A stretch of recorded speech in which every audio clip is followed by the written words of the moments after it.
Indie artists and music producers can make a ton of money through royalties, but most musicians are only earning a fraction of what they should be, because it's mad confusing. How you collect that money, who determines how much you get, and who actually pays the most. In this video, I'll actually be breaking down all of these questions so that you can get the most bang for your buck when it comes to making music. But before we do, we need to actually define what exactly is a royalty and who actually deserves them. Imagine yourself as a beekeeper, and each song that you make is a new busy worker bee inside your hive catalog. This bee collects two main ingredients in a garden to make money, honey. Nectar, which is like the master recording rights from the actual recordings of your songs, and the other being pollen, or the composition rights, which comes from the musical makeup from the lyrics and notes. Or whether it's being covered by an artist or being played live by you, you still deserve royalties for it. Now, if we want one of these bees to start paying our rent so that we can do music full time, we're going to try to keep a score for all the different types of ways we can actually earn royalties. And let's say on average for the United States, you need about $4,000 to $5,000 to cover rent and other living expenses, all them bills. The two biggest flowers that most people normally go to in order to collect these royalties are from streaming flowers and mechanical flowers. Also, side note, let's just assume that we actually own our masters and composition rights as an indie producer or artist. Makes things easy. So every time someone actually listens to our song on Tidal, Apple Music, that bee goes out to the flower and gets a teeny tiny drop of nectar for each play. You see it? Ooh. I dropped it. This means that our bee needs to go back thousands and thousands of times to collect enough drops to make a significant income. As a matter of fact, it takes about 1.5 million streams, which equals about this much, from a distributor like a Symphonic or a BandLab. Then you have on the composition side, normally you can earn about this much from a platform like SongTrust. You need both of them in order to collect all the royalties from your songs being streamed. Oh, all these links are going to be in the description as far as how to sign up. There's no affiliates, just your boy trying to help out. I got you. This is normally all the nectar and pollen that most songs earn that you can grab from the normal run-of-the-mill flowers. But if your bee went back to the hive now, you'd be missing out on a huge group of other flowers that can give you royalties that you already technically have access to. For instance, performance royalty flowers. This one gives pollen to your song each time your bee performs publicly on radio, TV, live venues, and even restaurants. And the organizations that actually earn this money for you are organizations like BMI and Ascap. Those are the big international ones that most people use. It's normally a steady flow as long as you're remaining active as an artist or producer and are registering everything correctly. Let me know in the comments if y'all want to have a video on that too. But here's the catch. The amount for how much you earn from performance royalties can vary from anywhere between a couple cents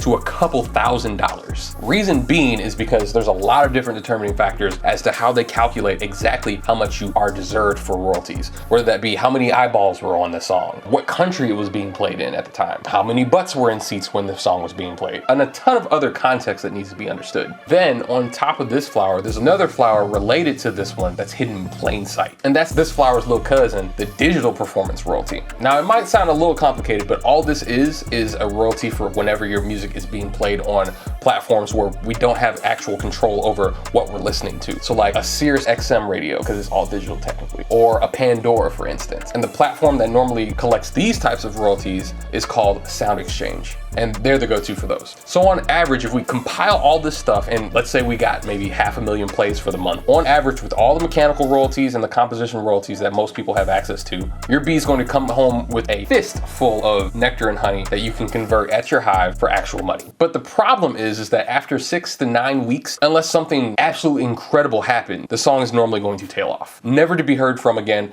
outside of your superfans. Which means you gotta get back up on the horse and try to make some type of other viral hit for next month. And Lord forbid you're not actually an independent music creator and you're tied to a label, they're gonna be taking a large chunk of that cash you just earned. You would have to do this anywhere between 4 to 5 times to actually earn minimum wage, which is absolutely insane and unrealistic in my humble opinion. And according to T-Pain, you need about $200,000 to do promo yourself if you're not tied to a label, if you wanna repeat that process. But there's hope. There's a secret garden that's actually much bigger and has way larger flowers that take less work to earn from without having to try to be famous or go viral or anything like that. You guessed it, sync royalties. I'm not sure if you've heard of them before, but if not, it's when your music has been given permission to be synchronized behind some type of motion picture. That could be video games, TV shows, commercials, whatever. It opens up a whole new honey stream. Now these flowers, when you earn a sync royalty, you get paid 3 different times with 3 different flowers. They're normally in this garden as like a bouquet bundle. And this is one of the reasons why it feels like sync royalties pay a lot more for. Because a company, in order for them to actually use your song, they need permission from the composition side and the master side in order to actually clear the song to be used. So you're getting paid in compositional royalties, the money paid to the owner of the musical composition, the person that wrote the melody and the lyrics. These fees can range anywhere between what I recommend from $2,000 to $30,000 and beyond, depending on how the song is used. Now you also get paid a second time, and that's through your master recording royalties for the actual recording of the song that you made that people hear. If you're an independent artist and you own this, congratulations, you're going to get paid again the same fees, anywhere between $2,000 to $30,000. You can see how that adds up very quickly, right? But you get paid again every time your song is actually being played on television or radio. Remember one of those flowers we talked about earlier?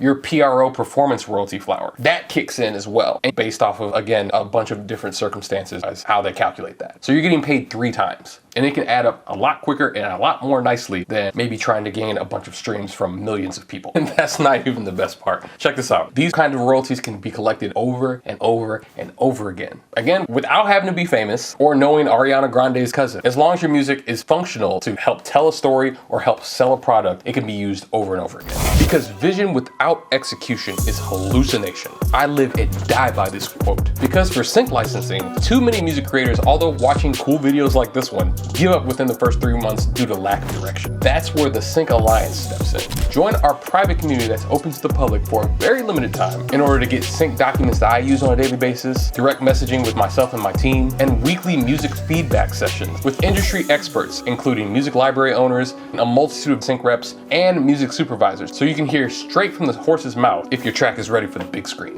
Don't just take my word for it. Join the Sync Alliance today and start executing sync as a major revenue stream in your music career, which can trigger Spotify's streams later. Because if the song is really dope, guess what? A person that hears it on television is going to pull out their phone and Shazam it. It happens all the time. I call this strategy my cross-pollination for royalties. So after visiting both gardens, our bee returns home to the hive. Which one actually brings the most honey in? You have the streaming garden that requires constant visits to many different people from many different flowers for small drops of nectar for this much in a year, repetitively. Or you have a single visit to a sync licensing flower that can yield enough nectar to fill the whole hive up. We'll just let the math do the talking. But actually knowing how to earn from your music and collect those royalties from these flowers is not even half of it. How you get your music into the right opportunity so you can do this on a regular, consistent basis. So in this video, I'll guide you step by step on how I like to actually put my music into a position to be heard by the right industry players for more sync opportunities.